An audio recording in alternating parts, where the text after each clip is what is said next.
All right, everybody, how you guys doing? Obviously, Jeff Watts here, from Watts Atelier, and I had just interviewed one of our new teachers, Travis, just recently.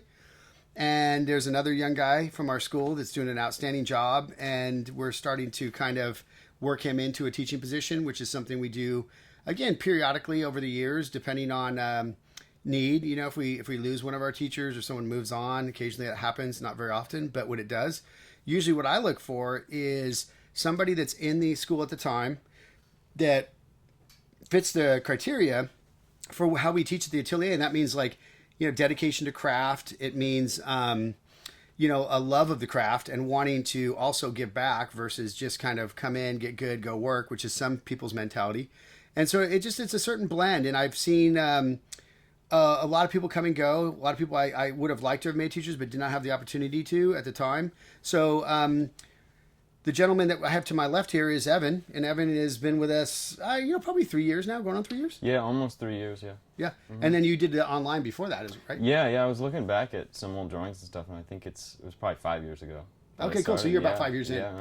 Yeah. Usually, from my experience, about 5 to 7 years in is about the time that somebody, if they could teach for us, that would be a time that you'd want to get them to start the process, usually of co-teaching. And we used to co-teach for a longer period of time, meaning that I would have Evan mirror me or Travis or, one of our more senior teachers, Eric, and then they would kind of get a flow for how to demo, but not have to carry the class and then do tracings. Because we teach in a very hands-on manner that's very, I wouldn't say unique to us, but very much probably the most hands-on that I've seen in almost any atelier, as far as getting to each person and trying to do a lot of work with them each class to make sure that you're imparting the subtleties of the craft in the and then for us it's in the Riley method primarily, but that doesn't mean that it's entirely Riley. But so what's your take? What I guess what drew you to the school, a little bit of your background, and again, I know the online was probably that gateway to figuring out that maybe this might be the place for you to come hang out for a while. Yeah, totally. I think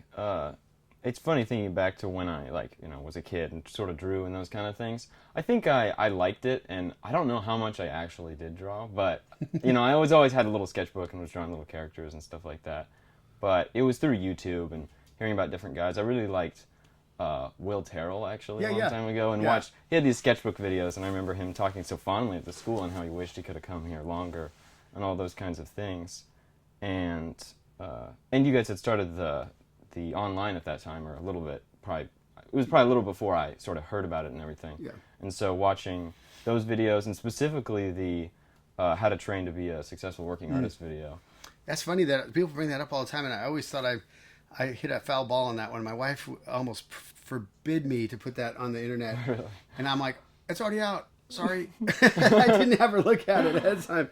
But she knows when I get on one of those tyrants about anything, like when I really am passionate about something, I just speak very honestly from my heart, which I always have valued. But it's easy to step on people's toes and stuff. And it was tough because I was talking about a lot of things that I just felt were kind of wrong in today's educational system in general, and to watch out for those things. Yeah, and I think the honesty, I think it's still a really popular video on the channel and everything, because it also laid it out in a very pragmatic way. Because before then, especially with art, I think there's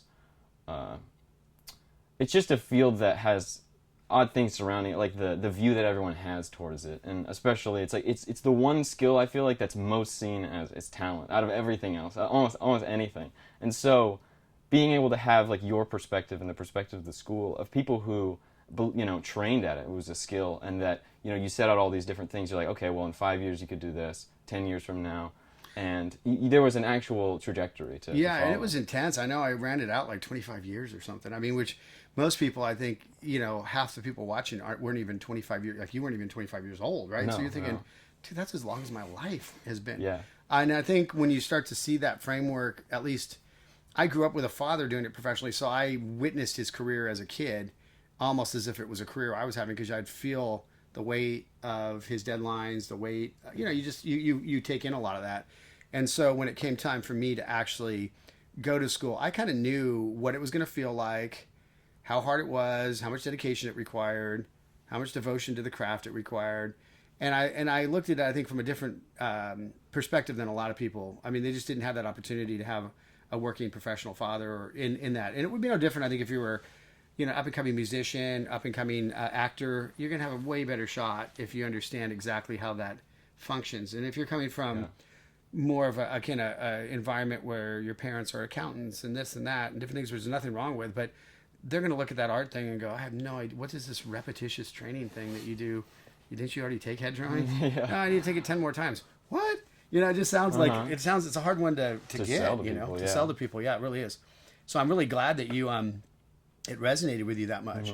When you came, did you ever think that you might teach, or was that just something that you just? I mean, I think in some sense, like everyone, we all kind of hope that would be a possibility. So, and probably also through seeing the other teachers that you admire, kind of seeing people like Stan or Eric, and being like, okay, well, that's the level I want to get to. And it's like a lot of those guys are people who came and then they stayed at the school for a long time.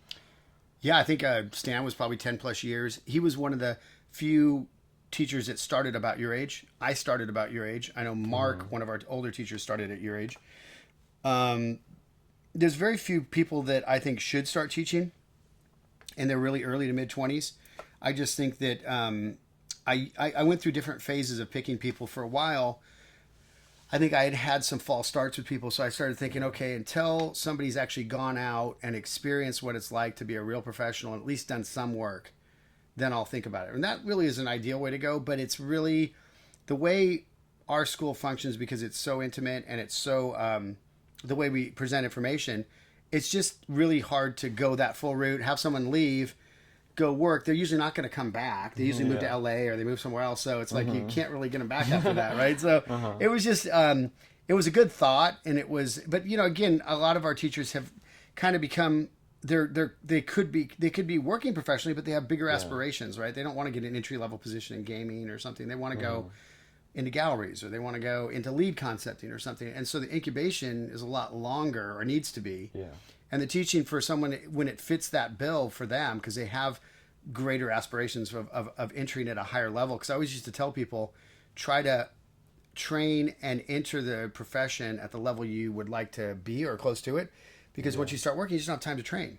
I mean, it's just practical. It's like you're doing an 8 or 9 hour day of texture mapping or some kind of thing in video games, which is good when you're like 21. They're paying you 30 grand, 40 grand a year, whatever. But is that good at 41, 51, 61? And you're going to get caught in that. Yeah. And it's hard to get out of it unless you're going to just pull yourself completely out of it and go back to school. But usually, that doesn't, most people just get used to either that, or it just doesn't work usually that I've seen. They just stay wherever they're at. I mean, it's always the easiest thing to just not have to work harder and find your way into something else so I think the school for teaching, it's not for everybody. I don't think everybody should teach. I think only a handful of people really are built for it and should actually do it, because it really is an act of service. And that's something that I always witnessed with my wife's big into acts of service. Like she does a lot of philanthropic work. She's always donating her time to wildlife refuge and stuff, and taking care of animals, and just things where you're it's not a money making thing. It's more how you show up in the world and what it does for you as far as just who you are as a person. So I think the teaching can be decent enough to where it supports you from the standpoint of not having to take every job, but it's not everybody should be a career teacher. I didn't seek that out. I didn't even really I wouldn't say didn't want to teach. I knew I would be a good teacher, probably because of my dad and how he is, and also my training in athletics and stuff, self-training. So I knew how to like direct energy. I knew how to set up schedules. I knew how to follow through. I knew how to be disciplined without someone forcing me to be. I knew how to get up and have to go through things that are really monotonous and redundant without boredom, and find enthusiastic ways to do it and creative ways to keep yourself engaged without somebody either grading you or threatening you or scaring you into doing it, So I always look for people when I pick teachers at the school. I look for, self-starters, people that can think outside the box, people that can really manage their states well, understand, the value of training, obviously, and have more of a long-term focus rather than what can I get and how fast can I get out there and leave it behind. It's like, because I look at career, your student years are a career, and your teaching years are a career, and your professional, which you'll have probably many different iterations, are all different versions of a career. So, when you think of like being a professional artist, I think of it as like a multifaceted, multi-career life, not just one.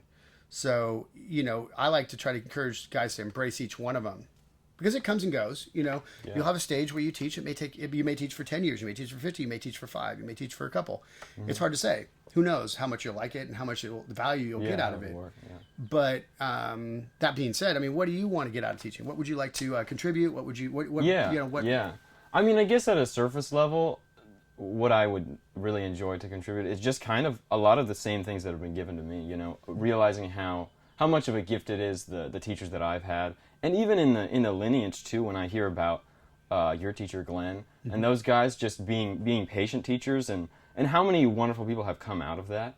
That I just think, for me, I feel like it's such a gift to have been given this whole school and all these things. And if you hadn't created the online, I mean, I probably wouldn't be here anyways. So yeah, no, that's cool to hear, because I know I felt the same way. I still feel the same way about Glenn and Fred, and I don't know what I'd be doing. I'm sure I'd be successful, but I don't think it would be possibly in the arts. I might have gone into sales or doing some other thing, which would have been fine, but I wouldn't have had the enrichment and the depth of character and things that art has brought to me.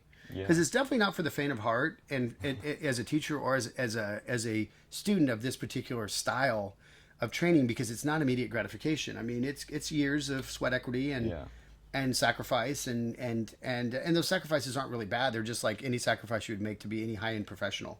If you said, hey, I'm going to be a doctor, well, okay, you're going to be going to school for a long time. Then you'll be doing it's a lot of money. You'll be a lot of investment of time and energy and money, and then you're going to be working for kind of your whatever you call it, your before you become your private practice, you got to go work in a hospital, probably in the ER, probably make almost nothing for a number of years more while you're really getting your chops. A partner, and then my God, it's you're 20 years in before you're making any kind of cash flow that you could actually pay back, the debt that you created on the way up, right? So, and that's like lawyers, and that's a lot of different professions that are high end, that ultimately the payback can be great. And I always tell artists, I mean, and young guys like yourself, because you're kind of stepping into a bit of the torch for our school, for sure.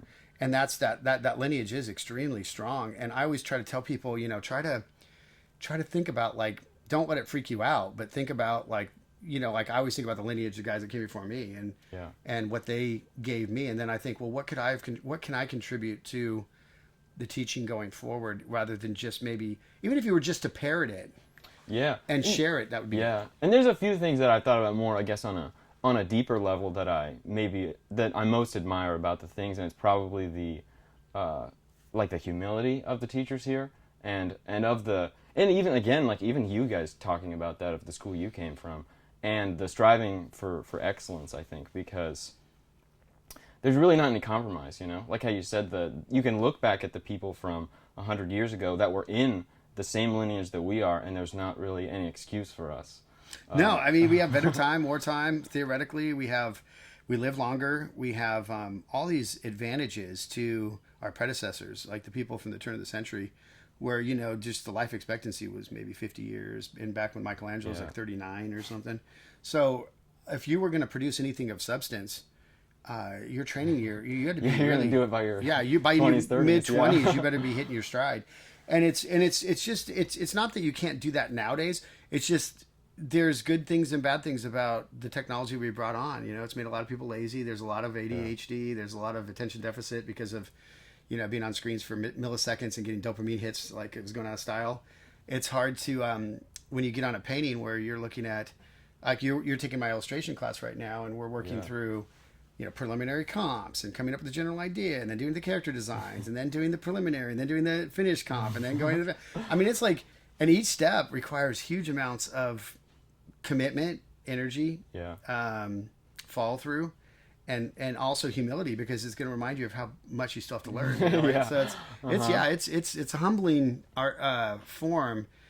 There's very few things I've done in my life that have brought as much enrichment as teaching, and as much growth, from the standpoint of having to think outside the box about how somebody else thinks about things. Because people will come to you and say, hey, how about this? And you're like, dude, first time I've never thought of it that way. So let me think about that for a second. And now I've got, I don't know, 20 seconds to figure out what I'm going to say to you, and then fix your drawing, or painting. And I think that's just like trial by fire. I mean, it's literally in the trenches, down in the mud with everybody, and the amount of respect I think the students have for those kind of teachers, because I don't know how anyone teaches any other way a visual language I don't think it's possible. I think, unfortunately, it's been a common occurrence in a lot of the more traditional schools just because that's how everything else is taught. Yeah. And people have just followed suit. And again, it's kind of a little bit where the most talented people are going to find these skills in places like our school, probably not in the normal school. And they're probably not going to go teach in a normal school. They're going to teach in Atelier or they're going to go work.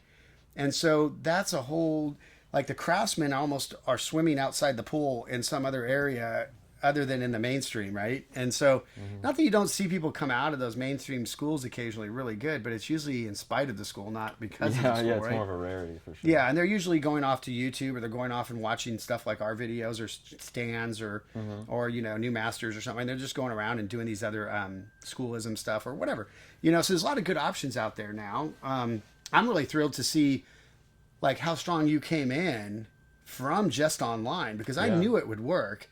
And I know that was one of the big things that was in people's mind. Like, Eric and all. I mean, a lot of the guys were a little skeptical of whether or not that system would work as well. But once you started seeing these people come in, they were like, damn, you guys are as good as if you were here or better, maybe even in some ways.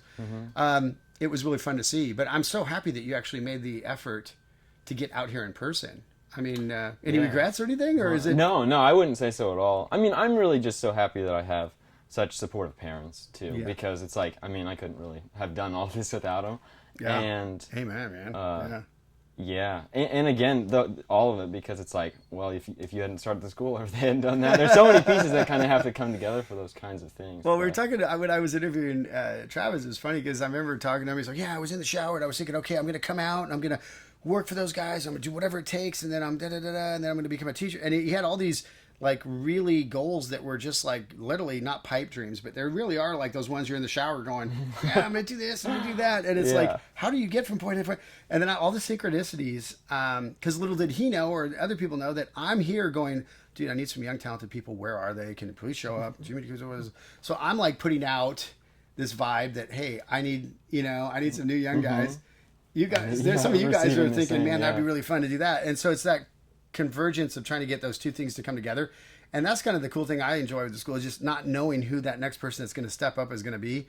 The next Eric, the next the guys that stepped up in the past that really grabbed the torch and really made the school what it is, because I couldn't have done it alone. I was at a point where I was completely tapped out and I could only teach so much and I can only build so much, and then you need some loyal, cool people to go with you on that journey. And can you make a compelling enough environment where they want to stick around, and then can you deliver the goods? And then it's just this beautiful, almost like friendship, camaraderie / equal respect for the fact that we're at different levels of experience, but all this, you'll be where I'm at if you keep going, and maybe even better. And Eric's passed me up in certain ways, and other teachers have got strengths that I didn't have that I was able to lean on them for, and I learned things from them. And then having my dad come in and offer what he has and become part of it when I originally approached him maybe 10, 12, 15 years into the school existing, he really hadn't even set foot in the school much. I mean, he'd come around a little bit. He knew it was my kind of thing and I was doing my thing, and he was just happy that I was passionate about what I was doing, and he really never questioned me much about it or talked much about it. It was just kind of like, yeah, it's Jeff's thing. He's doing his thing and I'm working, doing my thing. And, we'd talk about, I'd show him demos occasionally when I came home because I had my studio downstairs out in the garage and he was upstairs working. And so at that time I was just, doing my thing literally. And I knew I because I had a father that was so talented that it could be a crutch to have that, if I need to think for myself. So in some ways, when I watch guys like you come out and the parental support, how cool that is, because it's a big stretch again to have someone support you on something that is so like, well, you're never going to graduate, really, theoretically, right? You never graduate from training. So people say, well, didn't you go to school for a while? It's like, yeah. When are you going to stop? Never. Well, what do you mean never? I mean, I'll be training for the rest of my life, whether it's teaching or whether it's in a school or whether it's having a school or whether it's just going to a school or whether it's, you're always going to be training or should be. And so that'll never change. And that's like being an athlete. And people say, well, they don't understand it unless you put it in that context. Like if you're an elite athlete, what do you stop training and you still want to compete at an elite level in the big games? Ain't going to happen. You better be in good shape. You better eat well, and you better train in all your skills and stay on them, because the minute you stop, you're going to revert back, or you're going to get soft, or you're going to get out of shape. And you can't compete at an elite level being out of shape in anything. So I think it's just something that makes, I mean, it always made sense to me. I was like, oh yeah, I guess I'm signing up for a life of training. And that's one of the reasons why you want to make sure you love it Yeah. and ingrain that love while you're a student and while you're a teacher or whatever student. I think the student teacher, ideally you would want people to teach after a huge amount of life experience like my dad. Yeah. But if you waited for that to happen, you never would have a school Yeah, you or wouldn't have anything, any right? No one would be teachers, yeah. teaching anybody because Uh-huh. how often did Rockwell go do that? No. Did Frazetta go do that? No. I mean, they're too busy working, right? They don't have time to go give all their skills to some young kid that would be great to, but they just, those are people you'd want teaching, but they're not going to. So I think you either get people on the front end when they're a little younger before their life has fully been realized, because once it is, it's going to be a lot more complicated for them. Yeah. And so if you can get them when they're younger, you have that advantage of them in their developmental phase. It benefits them greatly because they're becoming intuitive, which is going to get them the speed that they're going to need to survive in the real world of competing against guys that are twice their age, probably, and way more experienced, right? So somehow you got to make up that distance somehow. And it better be through good training and better skill sets, because there's no other way you're going to do it, right? So I think for me, I wish I could make all the people that were worthy of teaching teachers, but many of our guys have filtered off to other places, and I've seen other guys of mine that maybe could have taught for me or teaching other places. I mean, we've been really instrumental in, I guess, cross-pollinating many schools with our with offspring. The people that came from the school are propping up a lot of schools in a lot of places, and I'm cool. It's cool. I'm like, yeah, So we've it's been a cool service, but I do feel really strongly that you're going to be a great teacher and go on to really great things, just like some of these other guys that you've seen, Stan, and I've been really impressed, and again, everybody's got their own trajectory, their own curriculum in life, so I'm just so excited to see where yours takes you. Is there anything you want to leave the audience with? Because we're kind of just introducing you, obviously, in a way that is the new teacher, one of the new ones. So, yeah, I don't know if I have too much to say really, but kind of like how I was saying before, yeah, I really hope to, be able to continue training and doing all these things, and to be able to give back those. It really is it's a position that you want to take with humility. I mean, you can take it in a wrong way, but you want to take it and to serve people, because that really should be, my or yours or anyone's impetus in this endeavor of actually teaching people something, not to lord it over people, but to help everyone come up together. So, well, that's definitely music to my ears, because I have had occasionally instructors that did go a little bit left of center or whatever, for whatever reason. Sometimes egos get big. Sometimes it's easy to allow your ego to get involved in the teaching. It's more like an idol worship, and I've seen that from time to time. And sometimes it's phases people go through, and you have to let people transition through their natural phases of dealing with the responsibility of teaching, because there is a lot of pressure on how we teach, because you're standing in the footsteps of me and Eric and all the guys that do it so well and so on point and with such and again, I still go into every class really nervous. You're always in the hot seat. I still lose sleep over it. I still worry about what I said and how I said it. Yeah, it's just, and I think that's an important thing for me to remember, is that I'm still get completely humbled every time I teach these classes, and I hope it always stays that way, and it's never so easy or so you're so good at it that it's just you get complacent with it, because I think there's always room to push yourself further too. And if you teach the way we teach, you're pushing the edge of your abilities every class, because you want to grow as much as the students. You don't want to just be like, oh yeah, I'm going to go in and teach head drawing, and I'll just phone it in and teach some abstraction stuff. But how can I look at it differently? How can I do this? How can I do that? Is there a new exercise that I can come up with?